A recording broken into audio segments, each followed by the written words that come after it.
ఖగోళ విజ్ఞానంలో ఈరోజు మనం మన భూమికి సంబంధించి సర్వే అన్నమాట మొట్టమొదటిసారిగా నాసా ఇస్రో కలిపి నిస్సార్ అనే సెటిలైట్ని 2025 జూలై 30వ తేదీన మన శ్రీహరికోట నుంచి సతీష్ ధావన్ మన రాకెట్ లాంచింగ్ కేంద్రం ఉంది కదా, దాని నుంచి లాంచ్ చేశాం.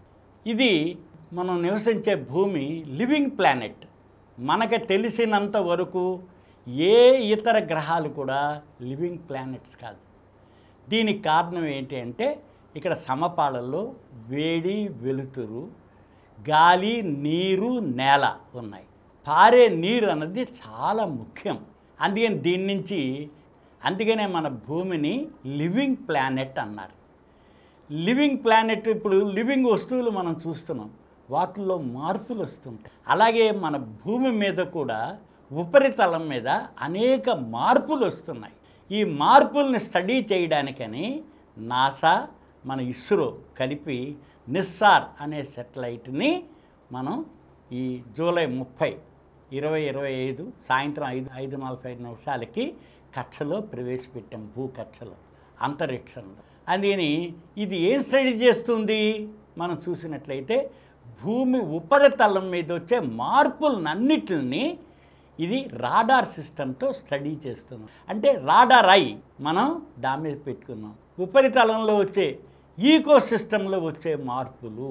ఈకో సిస్టమ్ అంటే భూమి చుట్టూ ఆవరించి ఉన్న ల్యాండ్స్కేపులు కానీ, పర్వతాలలో కానీ, లేకపోతే ఐసు, వాటరు, భూకంపాలు, సునామీలు, తుఫాన్లు, ఇవన్నిటి యొక్క దీని ల్యాండ్ స్లైడ్స్, వీటిలన్నిటినీ ఈ రాడారు స్కాన్ చేస్తుంది. ఇప్పుడు నిస్సార్ అని అంటే అర్థం ఏంటంటే నాసా, దాని తర్వాత ఇస్రో, దాని తర్వాత మనం చూసినట్లయితే దీనిలో అది సింథటిక్, దాని తర్వాత ఎపర్చర్ రాడార్ అని చెప్పి NASA, ISRO, synthetic aperture radar అన్నది నిస్సార్ అన్న. ఇది భూమికి 747 కిలోమీటర్ల హైట్లో పెట్టిన తర్వాత దీనికి 12 అడుగులున్న రాడార్ పెట్టారు.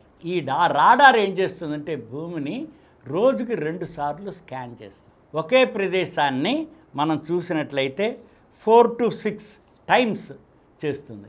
దాని యొక్క రిజల్యూషన్ ఎంత ఉందంటే మన 5 నుంచి 10 మీటర్లు, 5 నుంచి 10 మీటర్లు ఉన్న ఏరియానంతటినీ క్షుణ్ణంగా పరిశీలిస్తుందన్న. దీన్ని డేటా కలెక్ట్ చేసిందంతా మన గ్రౌండ్ సెటిలైట్స్కి, నాసా, మన ఇస్రో యొక్క గ్రౌండ్ స్టేషన్స్కి పంపిస్తుంది. ఇది కలెక్ట్ చేసిన ఇన్ఫర్మేషన్ని 2 రోజుల తర్వాత పబ్లిక్ చేస్తారు. పబ్లిక్ డొమైన్లో పెడతారు అన్నమాట. స్టడీ చేయొచ్చు. ఏదైనా మనం చూసినట్లయితే ఈ మధ్య రష్యాలో వచ్చిన భూకంపాలు, దాని సందర్భంగా వచ్చిన సునామీ, ఇవన్నీ తెలుసుకోవాలి. చాలా ఇంపార్టెంట్, ఎమర్జెన్సీ అనుకుంటే మాత్రం మనం వెంటనే కొద్ది ఇన్ఫర్మేషన్ తీసుకోవడానికి వీలుగా ఉంటుంది. ఇది 2 times పర్ డే స్కాన్ చేస్తూ ఉంటుంది. దాని తర్వాత ఎస్ బ్యాండ్, ఎల్ బ్యాండ్ అని చెప్పి డ్యూయల్గా చేస్తారు. It is a remote sensing satellite అన్నమాట. రిమోటింగ్ సెన్సైట్. ఇది ఫస్ట్ టైం మనకి భూమిని ఇలా స్కాన్ చేయడం జరుగుతుందన్నమాట ఈ రకంగా. దీని కాస్ట్ చూసినట్లయితే $1.5 బిలియన్. దీని వెయిట్ చూసినట్లయితే ఈ సెటిలైట్ది 2393 kgs. ఇది 6500 వాట్స్ విద్యుత్తును ఉపయోగించు. అంటే మన సెటిలైట్స్ ద్వారా చేయాలి. రెండోది, ఇది మనకి సోలార్ సింక్రనస్గా పెట్టారు. ఇదేంటే వెలుతురు ఉన్నప్పుడే స్కాన్ చేయాలి కదా, మన భూమి మీద ఉండేదాన్ని సింక్రనైజ్ చేసి పెట్టారన్నమాట. అందుకని ఎక్కడైతే అది స్కాన్ చేయాలి, ఇవి చేయాలో అనుకున్నట్లయితే అది సోలార్ వెలుతురు. అంటే ల్యాండ్లో వస్తున్న మార్పులు, సముద్రం ఐస్ కరిగిపోతుంది. ఐస్ కూడా 5 నుంచి 10 మీటర్లు సైజులో మనం దాని యొక్క థిక్నెస్ దాంతో కరిగిపోతుంది. వాటర్ ఎంత ఫ్లో అవుతుంది, సముద్ర మట్టాలు ఎంత పెరుగుతున్నాయి, ఇవన్నీ ఈ నిస్సార్ అనే సెటిలైట్ రాడార్ ద్వారా, సింథటిక్ రాడార్ ద్వారా మనం తెలుసుకుని ఇన్ఫర్మేషన్ అంతా సంపాదిస్తున్నాం అన్నమాట. అందుకని మన భూమి గురించి వస్తున్న మార్పులు, భూమి పై పొరల్లోనూ, దాని తర్వాత మిగతా వెజిటేషన్ ఎంత ఫారెస్ట్ కొట్టేస్తున్నాం, లేకపోతే ఫారెస్ట్ గ్రోత్ ఎంత, దాంతో వాటర్ గ్రౌండ్ లెవెల్ వాటర్ ఎంత ఉంది, దాన్ని ఎలా ఉపయోగించుకోవాలి, లేకపోతే ఒక ల్యాండ్ స్లైడ్ ఒక సైడ్ నుంచి ఒక సైడ్కి మారిపోతూ ఉన్నాయి. ధృవాల దగ్గర ఐస్ కరిగిపోతుంది, కరిగిపోయిందంతా భూమధ్య రేఖ దగ్గరికి చేరిపోతుంది. చేరినప్పుడు ఇంబ్యాలెన్స్ వచ్చేస్తుంది భూమి తిరగడంలో కానీ, లేకపోతే దీనిలోనూ అందేని ఎలా ఎర్త్ మూవ్ అవుతుంది, దానిలో ఎర్త్ క్రస్ట్లో వచ్చే మార్పులు. మనం లివింగ్ ప్లానెట్ అనుకున్నాం కాబట్టి న్యాచురల్గా వస్తూ ఉంటుంది. ఇంకా మనం 60-70 కిలోమీటర్ల లోపలికి వెళితే మెత్తగా తారులాగా మ్యాంటిల్ ఉంది. అలాగే సుమారుగా 2000 కిలోమీటర్ల మందాన్న కోర్ ఉంది, మోల్టెన్ కోర్, ఐరన్ నికెల్ కరిగి ఉన్నాయి. అందుకని మన భూమి నిత్యం ఇంకా యాక్టివ్గా ఉంది. అందుకనే వాల్కనోస్ వలన సంభవించే పరిణామాలు ఏమిటి, అవి ఎలా వస్తున్నాయి, ఎంత ప్రమాదకరంగా ఉంటున్నాయి, ఫ్యూచర్ ఎలా ఉంటుంది, ఇవన్నీ మన నిసార్ అనే సెటిలైట్ ద్వారా స్టడీ చేయడంగా ఉంది. మనం ఎంత తెలుసుకోగలిగితే వచ్చే మార్పులు, ఇకోసిస్టంలో వచ్చే మార్పులు, దాన్ని మనకు అనుగుణంగా మనం మార్పు చేసుకోవడానికి అవకాశం. ఎందుకంటే మనం ఇప్పటికే గత 35 సంవత్సరాలుగా చూస్తున్నాం. మనం ఓజోన్ పొర దెబ్బతిని, అది కూడా సెటిలైట్ ద్వారానే గుర్తించారు. సౌత్ పోల్ మీద రంధ్రం పడిందని. రంధ్రం పడడం అంటే పలచబడిపోయింది.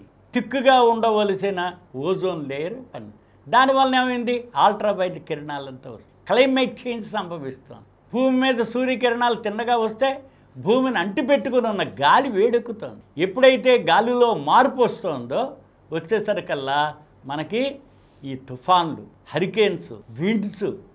నార్త్ పోల్లో ఈ కొరియోలిస్ ఎఫెక్ట్ అంటాం, గాలి మూవ్ అవ్వడంలో. సదర్న్ హెమిస్ఫియర్, నార్దర్న్ హెమిస్ఫియర్లో కూడా మార్పు. సముద్రం మట్టాలు పెరుగుతున్నాయి, సముద్రపు నీరు పైపొర వేడెక్కుతుంది. దీనివలన మేఘాల్లో నీటి ఆవిరి, ప్రెసిపిటేషన్ పెరుగుతుంది. దానిలో మార్పు వచ్చేసి ఒక చోట పడే వర్షం మరో చోట పడట్లేదు, కుండపోత వర్షం అంటున్నాం, ఒకసారే పడిపోతున్నాయి. వీటిలన్నిటి గురించి మనం సెటిలైట్ ద్వారా, అంటే ఒక ఎత్తైన ప్రాంతం నుంచి రాడార్ ఐ కింద మనం అనాలి, దీన్ని మనం స్టడీ చేసుకోవాలి. దీని యొక్క ఇన్ఫర్మేషన్ని మనం కూలంకషంగా కనుక అబ్జర్వ్ చేసినట్లయితే మనం భూమి మీద జరుగుతున్న ఈ ఇకలాజికల్ ఇన్బ్యాలెన్స్, ఇకలాజికల్ స్టడీస్, దాంతో క్లైమేట్ చేంజ్లో వచ్చే మార్పులు, దాంతో ఈ రకరకాలుగా డూస్ అండ్ డోంట్స్, భూమి మీద మనం చేసే డూస్ అండ్ డోంట్స్ కూడా కావాల్సి వస్తాయి. నదులు మన దాని కోర్సు మారిపోతుంది. దాంతో వాల్కనోస్ రాబట్టి దాని మీద వచ్చే లావాతో వచ్చే మార్పు. ఇప్పుడు ఎత్తైన హిమాలయాస్లో మన గ్లేషియర్స్ కరిగిపోతున్నాయంటే అటు బ్రహ్మపుత్ర, ఇటు గంగా, సింధు నదులు పొంగుతున్నాయి, ల్యాండ్ సైడ్స్ వచ్చేస్తున్నాయి, దాంతో కింద వరదలు వచ్చేస్తున్నాయి. పంట పొలాలు శుభ్రంగా పండింది అనుకున్నప్పుడు హెవీ రెయిన్ వచ్చి వాటర్ లాకింగ్ వచ్చేస్తాం, డ్రాట్ విపరీతంగా వస్తుంది. పంటలు వేస్తాం మనం, నీటి యొక్క వనరులు లేక.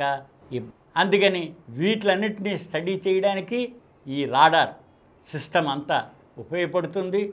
దీన్నంతా మనం ఒక 5 సంవత్సరాలు దీని పీరియడ్, దాన్ని తర్వాత జరిగే ఇంపాక్ట్లను చూసుకుంటాం. ఈ నిసార్ జూలై 30వ తేదీ 2025న మనం అంతరిక్షంలో ప్రవేశపెట్టాం. 5 సంవత్సరాల కాలం ఉంటుంది. దీని ఖరీదు $1.5 బిలియన్. ఇది నాసావే మెయిన్ ఈ సెటిలైట్ సిస్టమ్స్కి కావలసిన ఈ రాడార్ సిస్టమ్స్ అన్నీ కూడా డెవలప్ చేసింది. మన ఇస్రోతో కలిపి నాసా ఈ మొట్టమొదటిసారిగా ప్రప్రథమంగా ఇలా మన లివింగ్ ప్లానెట్ని స్టడీ చేయడం, అందులో వస్తున్న మార్పులను స్టడీ చేయడం చాలా ముతావం. ఈ కార్యక్రమం మీకు ఎంతో నచ్చింది కదా. ఇటువంటి మరిన్ని వీడియోల కోసం అనతి కాలంలోనే 20 కోట్లకు పైగా వ్యూస్ సాధించిన సమరం ఛానల్ సమర్పించు సమరం సైన్స్ వరల్డ్ ఛానల్కు సబ్స్క్రైబ్ చేయండి, లైక్ చేయండి, మీ ఫ్రెండ్స్కి షేర్ చేయండి. అలాగే ప్రక్కనున్న గంట సింబల్ని ప్రెస్ చేయడం మర్చిపోకండి.